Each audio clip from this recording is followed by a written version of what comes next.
Welcome to episode 313 on Radar Cop Podcast. I am your host, Al Martinez, also known as Alpha Mike. Today's episode, Traveling with Money in America. We're going to discuss something that will really offend you. You're most likely not going to like it. And it's how the United States government, from its federal agents, are seizing money from airport passengers at the airport. Some of the numbers are staggering, and we're going to take a dive into this. You might be wondering, how could this be happening? They should do a law. Well, they've been trying to do one for a decade. They're working on it. As always, if you're looking for gun training in the Tampa Bay area, look no further. RadarCopTac.com. That's us. We can help you out with revolver, pistol, shotgun, whatever, carbine, whatever you want. More importantly, you really got to think these are dangerous times. Not only about buying a gun legally, but getting trained with that weapon. So, RadarCopTac.com is our website. You can call us at 813-942-7400. And our email is RadarCopPodcast at Proton, Proton.me, M-E. So all you haters can send nasty little comments there. And if you want to hear all our podcasts from number 1 to number 313, you can. And that's on Radar Cop Podcast. RadarCop.com. RadarCop.com. There you can hear all our emails as well. You know, for doing these podcasts, I've always said there's a lot of research that has to go into it. And when I came across this article, specifically talking about this seizure of money I got to put on the papers in order to read, it alarmed me. And I said, no, there's got to be something wrong here. So I'm going to take a deeper dive and really try to find out if this is accurate. Well, it's disgusting. But there's some more stories we're going to talk about too. Another one is traveling with a firearm. Federal government has been seizing guns left and right. 2022, over 6,300 of them. They weren't illegal guns. They were legal guns. The TSA just didn't like how they were being processed, so they confiscated them. Ladies and gentlemen, your federal government have turned into a bunch of thugs. They take your money at the airport, and you have to defend yourself. That's right. You have to defend yourself. You have to proclaim your innocence at the airport in order to keep your money. Well, that's not how our Constitution writes, and that's not our criminal justice system. The burden of proof should come from the government, but they don't do that. I know you're eager to get into the story, but there's more to come. So, we look at the gaslighting of the federal government. We look at the election coming up November 5th. A lot of hoopla going back and forth. And Kamala Harris, which is the Democratic nominee, we guess. I mean, that's what they claim. We don't know. The convention hasn't started as of this podcast. But according to them, they had some type of voting process that I guess was in the back of a storage room somewhere. And she won. And she got that wimpy, coward vice president of hers that we're all supposed to say to him, thank you for your service. Now, I just want to say this. Anybody that served in the military, anybody that served in law enforcement, anybody that served in the fire department, they all, but believe it or not, they all should be thanked. All those that served behind the bars in prisons and jails, they should be applauded as well. And they should be thanked for their service. If you think working 25 or 30 years behind bars is easy, no, it's not. But this guy was a part-timer. You understand what that means? He wasn't a full-time 24 years of service. No, part-time, once a month, for a weekend. And you start adding that up, and it isn't 24 continuous years, just in case the media forgot how to add. But my good friend, Jake, he's passed away. Miss him dearly. He had the best one-liners in the business. He used to tell people, don't pay me for what I'm doing. Pay me for what I'm going to do. And Vice President nominee Wimpy Waltz decided to leave when his country and his command needed him the most. That, my friends, is a coward. You can paint it any way you want. I know the Democratic line now is, mind your business. We're not minding our business. Within the ranks of the military, there is a big distinction between a veteran that might have served 2 or 3 years in the military, doing whatever honorary thing that they did for the service of the country. Compare that to a combat veteran that served 2 or 3 years in war, even though you fulfill your obligation for 1 year of service in combat. Some of these guys did multiple years. They're not the same person. Get it? And a part-timer isn't the same as a full-timer. As a part-timer, you really don't get benefits. But in our reserve military system, yeah, you do. Thank God you do. Thank you for your service. But you get the picture. He wasn't a full-timer. So the gaslighting continues. Shamala, that's what we're going to call it from now on this podcast. Che, as Che Guevara, with their communist policies, want to rig pricing in supermarkets and everything else, price gauging. Never worked. If you ever want to be educated in economy, I fully recommend Thomas Sowell. 30, 35 books he must have. And you can go to X, if you're allowed to go to X nowadays. I don't know if you are. And you can look up his account. He does. I don't believe he does it anymore. I think somebody does it for him because he's over 90 years old. But his wisdom is astounding. And Thomas Sowell tells us that this idea of socialism and communism, as an economist, you look at data. And one of the things he's discovered in looking at the data of socialism and communism, it's never, ever worked in the history of the world. But Chemala,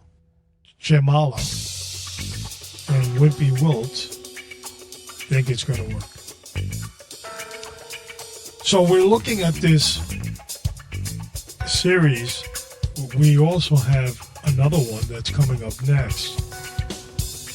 One of the things I want to do now on this format of the podcast is when I do my introduction and talk a little bit about what's going on. I also want to talk about the next episode coming. The next one coming up is called No Report. What is it? Well, it's an alarming one where I believe it's less than 40% of law enforcement agencies in America have decided that they will report their crime statistics to the FBI. That means there's a whole lot of agencies that are not doing it. More alarming, the big ones, NYPD, Los Angeles Police Department, not reporting. Why? What's going on? Are they obligated to? Obviously not, because they're not doing it. Why aren't they doing it? Will that make us safer? That's the next podcast. 3:14. So let's not put the horse before the cart. All right, let's take out our Bibles. We're going to take a look at the Word. As always, we like always to talk about the Word because it grounds you into a crazy world where nothing makes any sense. As a result, in order to have your head in the game, you should look at scripture, and that will allow you to be structured in life. Believe me when I tell you. Some people don't understand scripture, so sometimes you have to get in a church. You got to find one. I criticize, and they don't take people's money. Well, keep on looking until you find it. Right? Car dealerships, there's a lot of thieves there too, but you buy a car, don't you? So, it's important. Now, not everybody's signing up for what I'm selling, but that's not my problem. So, 1 Corinthians chapter 16 and verse 13 tells us, watch, stand fast in the faith, be brave, be strong. That's it. Watch. What do you do when you watch with your eyes? You put the coconut, to work. Stand fast. Get ready. In the faith. Not with your dukes up, with your faith ready. Be brave, because the times that are coming are really tough. Serious situations are going to happen. Be strong. Strong, like with courage. Something that the Democratic nominee for vice president, Wimpy Wolf, doesn't have. It's important to read the Word, understand it, and absorb it. It's going to make you a lot more wiser. Scripture says that to be wise is to know that God exists and the fear of God. Not fear and trembling, fear in that He's real. Today's episode is 313. We're going to look at traveling with money in America. This is disturbing. It will bother you. You're not going to like it. And you probably think I'm telling a wild story here, and you're going to go straight to Google and type in traveling in an airport with money. You'll be surprised what you're going to find. Stories that are really recent as of June and July of this year. See, this epidemic has been going around ever since the terrorists wanted to take out the World Trade Center. And they created wonderful acts of law to protect us all, called the Patriot Act. And from there, it grew and festered. It's disgusting. You hear what I said? You hear what I just said? That the federal government, federal agents, are literally robbing Americans at the airport. Now, before we get started, I want you to get your head in the game for this podcast. Millions of people across the border. When they cross the border and whatever flimsy paperwork they fill out, they send them out. And they ask them, where do you want to go? And they go, I don't know. Where you want to send me? And they buy them a ticket. They just crossed into the United States of America. They threw their passport and their real identities on the Mexico side. They tell American officials a bold lie that they don't have ID. Yeah, because they threw it away. And then the United States government buys them airfare with no ID. And we, as American citizens, need ID. And be careful, you might have to do a body cavity. Nothing to see here. And now they're taking our money. They're not taking their EBT cards the immigrants get, or their Visa cards or credit cards, whatever they give them. But they're taking cash money from Americans. Up next, Traveling with Money in America, said podcast, number 313. Time to get the small bus.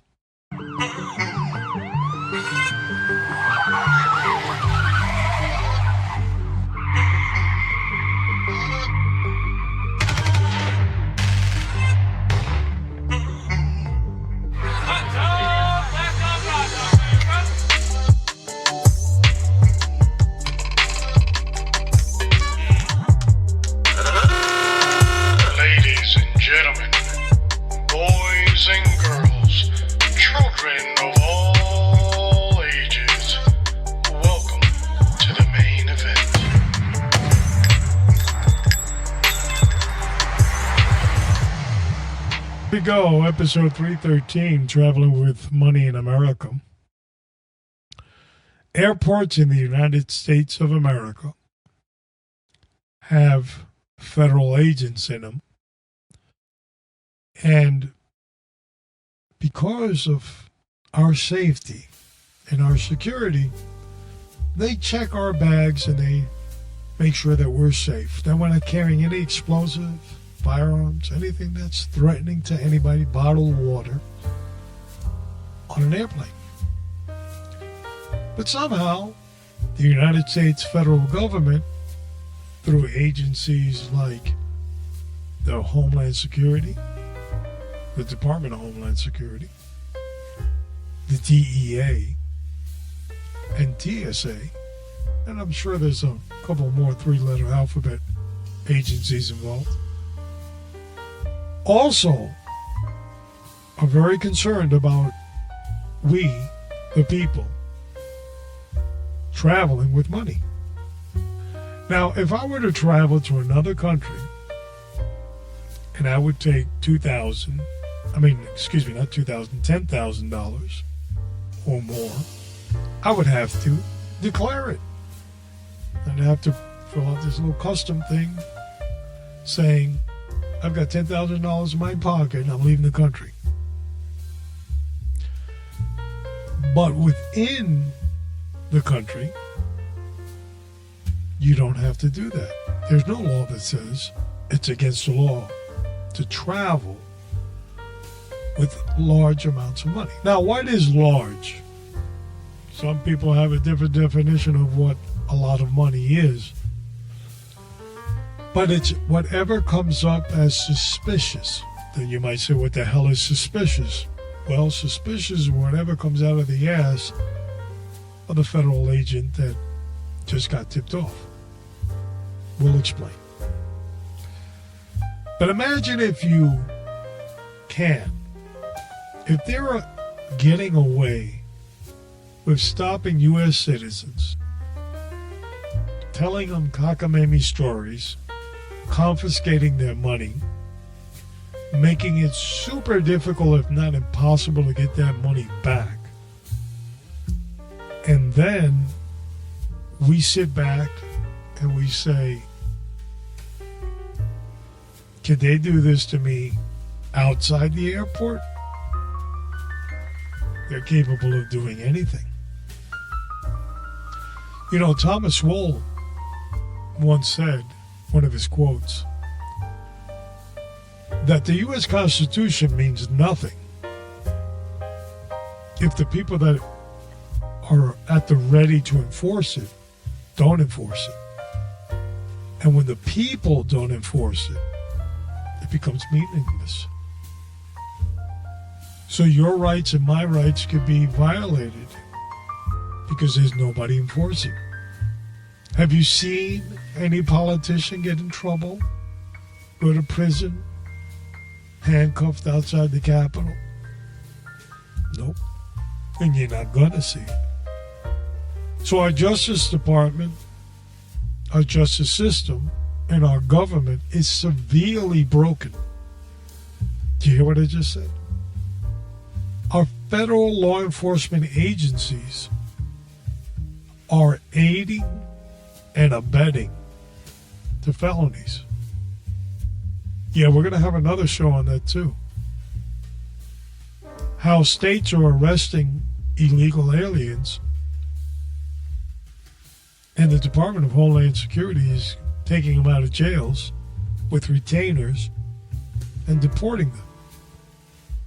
And they go right back to their country, and before you can blink your eyes 3 times, they're right back. Some of these groups are organized crime groups. That's right, not everything ends in a vowel. Not everything is the Italian mafia. Organized crime groups, which are victimizing Americans each and every day. Transporting drugs, robbing people, raping, killing Americans. Because we haven't vetted anybody. If you are a lunatic and you think that open borders is something that we need in this country, I encourage you and I welcome you to open up your front door wide. Take that bad boy off the hinges, throw it over to the side, and put a sign out front that says free lunch. And move to the border. I bet you won't like it then.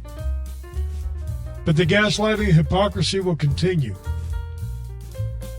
So let's get back into it. The United States government calls this a civilian asset forfeiture. Some crazy act that they came up with. And let me explain to you how it works. And these are some sad cases, like the family of an elderly man that could not travel because of his illness, gave his children, I believe it was, large amounts of money, maybe $27,000. And they were going to go to another state to get him medical care, better medical care. And so they needed large amounts of money. For whatever reason, they chose to bring it in cash. Is there a law against that? No, there isn't. You can go to your bank and you can withdraw large amounts of money, put it in your pocket, and wander around.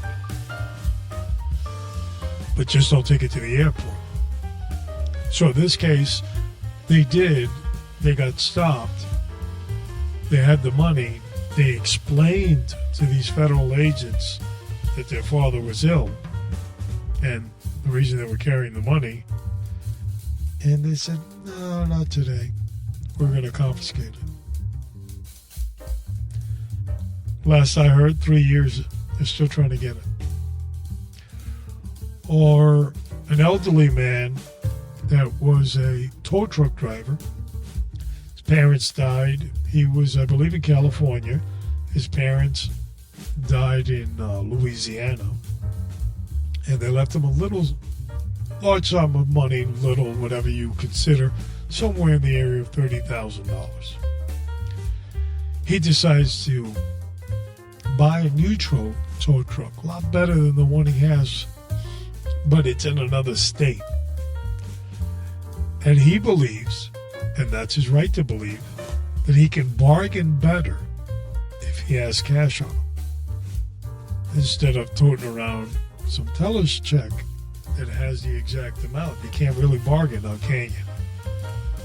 So he says, I'll take the money and I'll bargain there. Well, he got stopped. And as a result of that, he took his money. See, he told him the exact story. He even showed that the money came from his parents. And he was elderly. They were even older. You know, obviously they were older than his parents. But, you know, they were really, really old. They had saved that money their entire life. And they confiscated it. He didn't have any money, but to describe, after they took his money, he didn't have any money. So to describe it better, he didn't have a pot to piss in. So how is he going to get his money back from the federal government? If you need a lawyer, you know, the lawyer, they're the ones that rigged this game. So if you ain't got no money, you're not going to get your money. You understand what I'm saying? So a nonprofit organization by the name of the Institute of Justice, they defended him. And after a given period of time, I can't remember correctly, but he won. And they gave him his money back. Not because of the goodness of their heart, but because of the media attention on that one specific case. He was an African American elderly man. He was an ordained reverend or pastor or something. It just didn't look good on TV. It was, yeah. So they gave it back. So civil asset forfeitures is what they go with. So the scenario: you get to the airport. Before you went to the airport, you stopped by the bank and you withdrew. Well, let's come up with a number: 5, 6, 7, 8, 9,000, 10, 15, 30, 40. It's your money. Took it out, and you're going wherever you're going. Let's say we're going to Las Vegas because we're gamblers now, right? And you go to get on that airplane, and when you go through TSA, they tell you empty out everything out of your pockets, put it in a little basket, take your shoes off, belt, the whole 9 yards, take your carry-on, throw it in there too. Well, the money, if you have it in your pocket, you got to take it out of your pocket, and you got to put it in the little basket. If you put it in your carry-on, then they're going to see it there too, because they'll see it through the x-ray machine. There'll be large bundles of money. And is it illegal to carry this money in the airport? No. Of course not. TSA will swear it's not. In fact, they'll even let you go. They may ask you, where did you get the money? Then you would have to come up with an answer. And whatever you tell them, I found that Little Red Riding Hood gave it to me. It doesn't matter. Whatever you tell them, they'll say, okay, yeah, no problem. Or they might not ask you anything. But here's what they're going to do. Within that checkpoint area, just off to the side somewhere, there probably is going to be a squad of 4 or 5 federal agents. They'll be masquerading as tourists with backpacks on and looking confused and stupid.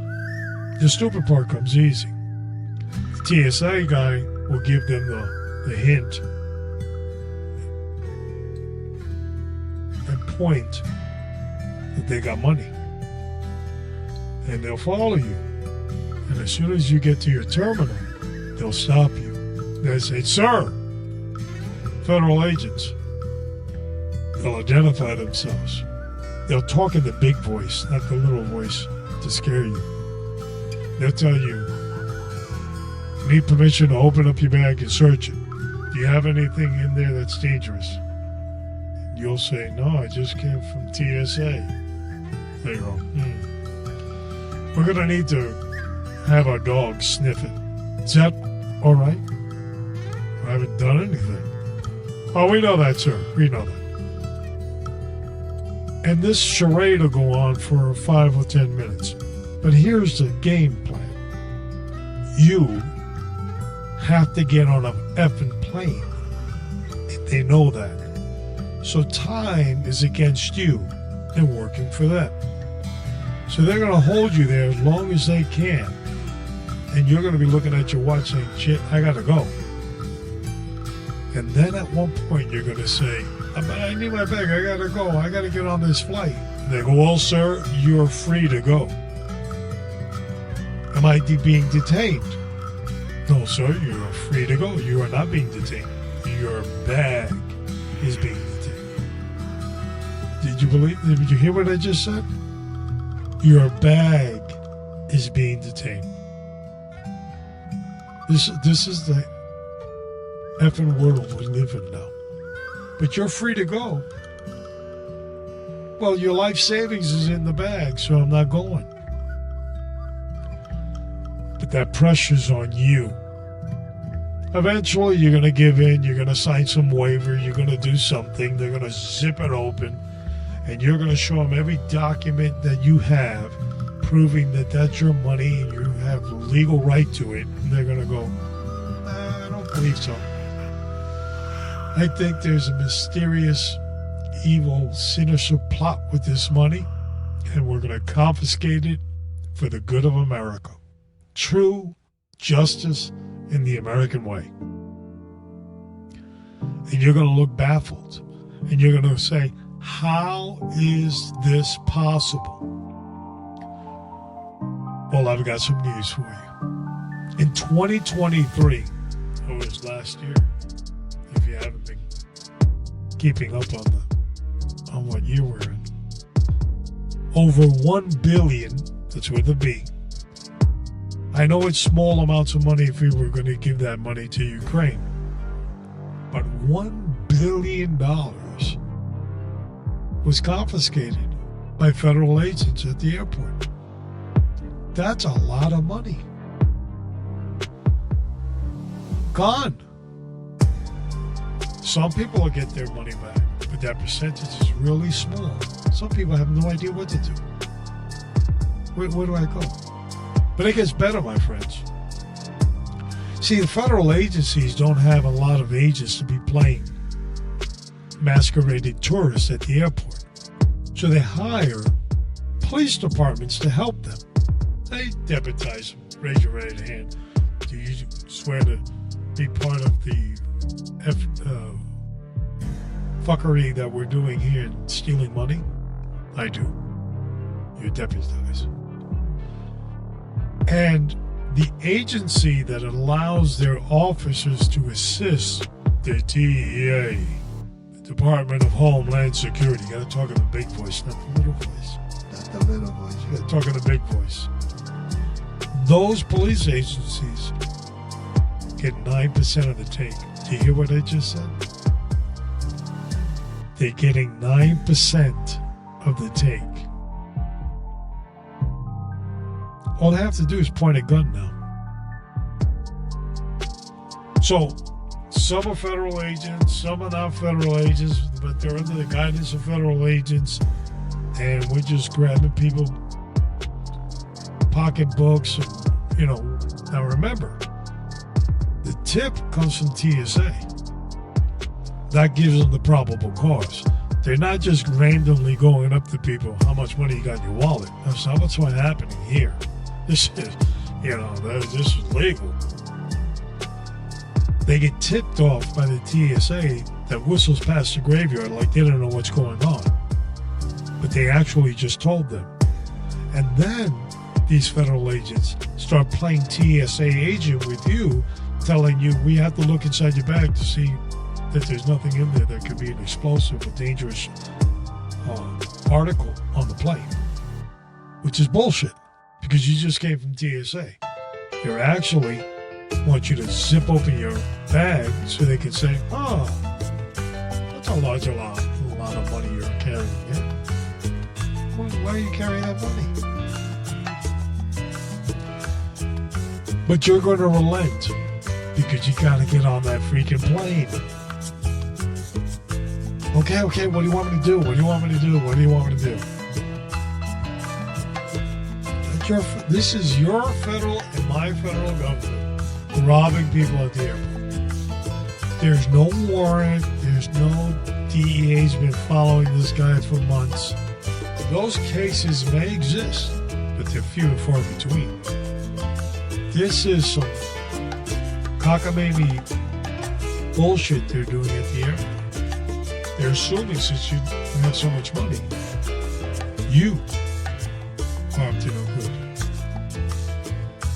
Now, for 10 years, that's a decade, our Congress has been trying to pass something called the FAIR Act. Make it fair. H.R. 1525. They actually almost got it introduced in 2023, and then they ran out of time. Oh, jeez. And they're trying this year. It was just introduced. Happy times are here. 10 years later, just get introduced. But it has a long process to go. Congress has to vote this law, and here's what the law is going to do. It's not really going to change things. You see, our Congress is a little bit upset that the confiscated money is not going into the general fund. It's going into the Justice Department fund. So our Congress says, no. We got to change this. We want it in the general fund. But they also put something there that there should be some evidence, small little details before we confiscate something, maybe. Because there is no evidence. They're stopping you under the notion of security masquerading as the TSA. It's even more scary that federal courts have warned these three-letter alphabet agencies, stop doing this shit. You're not TSA. Your duties are not those. And you're masquerading as that. You have little to no evidence of anything. Oh, but they're still doing it. Like when the Supreme Court tells President Joe Biden you can't pay people's scholarships or college education. And he says, what? Yes, I can. It does it anyway. That kind of stuff. I know the haters are out there. You don't know what's going on. That's not what he's doing. Bro. There is no free lunch in America. If the kid doesn't pay his school tuition, who pays it? Poof, the magic dragon? Nobody? All bills are paid. Milton Friedman, economics. Should look him up. Used to be Thomas Schwall's professor. So the Congress is trying to get this passed, and hopefully it does do something. Once passed, this law will allow for a standard from preponderance of evidence to clear and convincing evidence. That's some language there. Let me repeat that. The law will change under the FAIR Act from preponderance of evidence to clear and concise. So let's just say it passes. They're not going to confiscate $1 billion no more. Maybe it'll be $500 million. because it's got to be clear and concise. This is bullshit. There's more sinister things that are happening in this federal government. You know, illegal aliens making reservations with the Department of Homeland Security to pick them up in an airplane in their country to fly them over here illegally. But I guess it's legal because they picked you up. Nobody understands that. I can tell you who doesn't understand it, the American citizen. And the people that we've elected to go to Congress to service, both with D's and R's, should be ashamed of themselves that this is happening. It is disgusting. There's more issues that we're going to talk about which are disgusting as well. So in closing, I recommend highly that people don't travel with large amounts of money at the airport. Now, when you Google this, which you probably will, to see if it's true, you're going to see an article, I believe, from July 2024, investigative reporter, that he travels with large amounts of money through the airport and nothing happened. He even says himself, I'm repeating his words, not mine, but I'm a white male. You see, the most alarming thing, are you ready? Is that the majority of the individuals that they are stopping, detaining, and taking their money are young black males. Do you hear what I just said? This thing working? Are young black men. Because they fit a profile.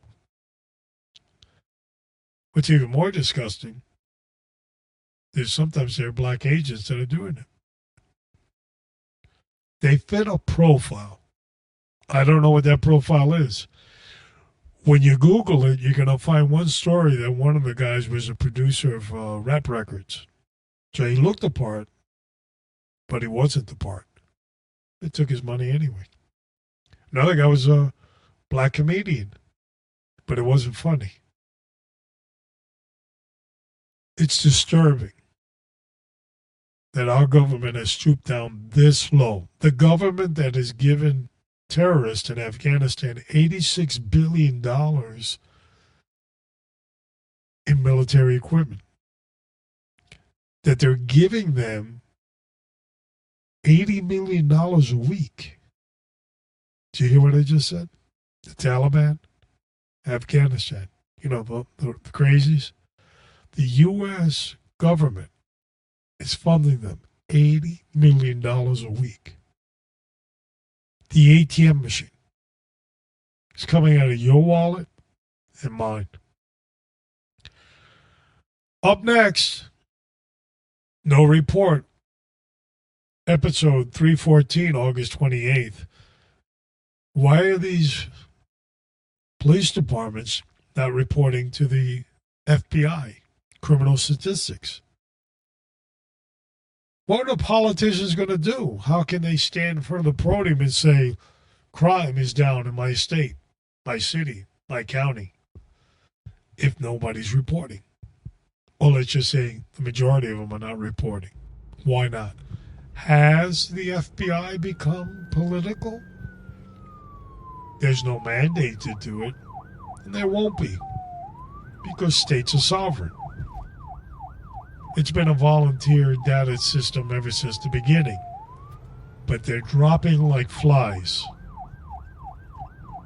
And our federal government is aiding and abetting in the delinquency of a country, ensuring that you and I and our kids and our grandkids are more unsafe every day. Continue to pray for yourself, because without you, we have nothing. Continue to pray for your family, your community, the law enforcement agencies that serve you. And most importantly, continue to pray for the United States of America. This is Alpha Mike. I'll see you downrange.